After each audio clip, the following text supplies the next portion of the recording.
And I'm doing a bunch of little things this morning, so I'm trying to get my tea ready. So anyway, you're supposed to put in 4 cups of ice in your y'all sweet tea.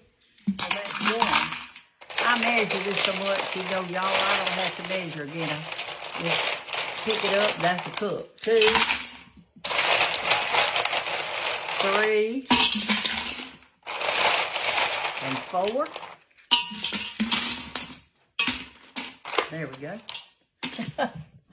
What y'all doing this morning? All right, so I had my tea steeping for 9 minutes right here. You get your water real hot, but not boiling. Then put your tea bag in it, which is a big old bag of tea. And the y'all sweet tea, you pour it in over your ice. And it has a reaction to it.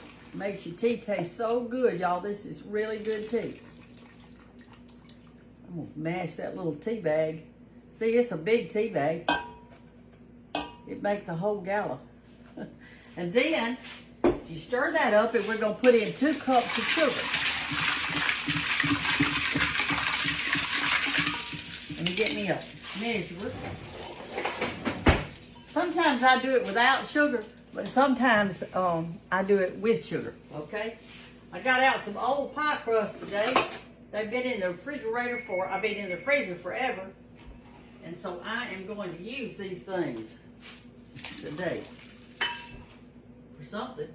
I'm taking them out of my freezer. I felt like I've been looking down in my freezer to see what I could cook today. I've got one of those big chest top freezers. And anyway, I felt like I was standing on my head because I was digging all the way down to the bottom, you know, moving stuff over here to see what I had under the bottom of it. All right, you stir that around, and then we're going to add 6 cups of water. And I'll do that in just a little bit, and my tea will be ready. I'll show y'all that, but what I wanted to show you is this first. Come on over here. Okay, for lunch today, we're going to have some ham that I've cut up and cooked. That was off of a big ham that was in the freezer, okay?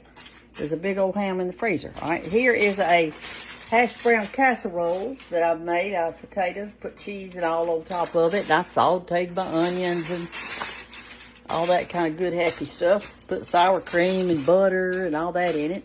Here's something I found in my freezer. Let me get me a spoon where I can show y'all. I found some blackberries that Banks and I had picked. Look at that. So what I did is I've cooked these and got my juice ready, and I put a stick of butter in it, and I put a cup of sugar. And now I'm going to use some dough that I had left over. This is called a leftover dinner, I'm telling you. And I'm going to make some dumplings to go in it, make a little cobbler. And I might put those pie crust on top of it, put it in the oven. Now, look what else I found in my freezer today. See if you can see this. That is little colored butter beans. Now, you know, you've got your little green butter beans and you've got colored butter beans. Well, there's one that we planted years ago and that I froze them. And this is what this is. It's called Alabama something. It's an heirloom seed.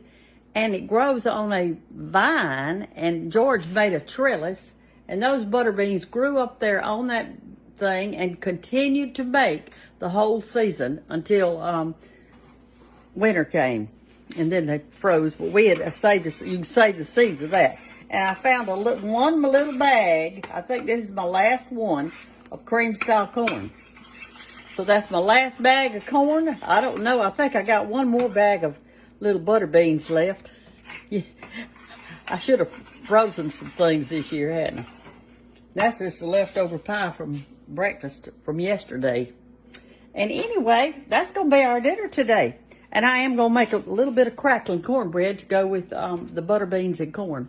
And put out some of those good pepper jellies that y'all gave me. And some pickled okra and some little pickles and all kind of relishes. Y'all gave me all kinds of relishes.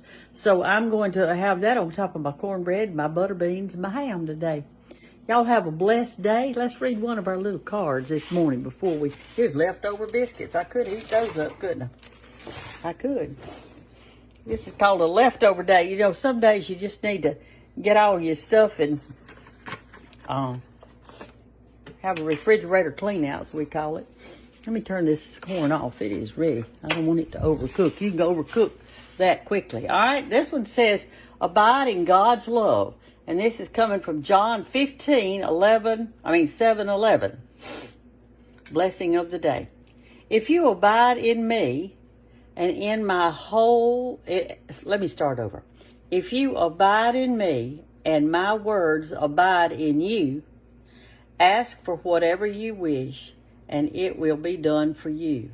My Father is glorified by this, that you bear much fruit and become my disciples. As the Father has loved me, so I have loved you. Abide in my love.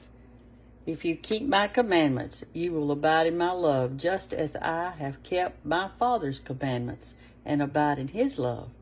For I have said these things to you, so that my joy may be in you, and that your joy may be complete. But you know, as we become Christians, as we are Christians, it's not just that we pray and get whatever we want. When we're a loving, when we have a loving God, and he has a plan. And so when we pray, I think that we should pray that his will be done, because his will is the best.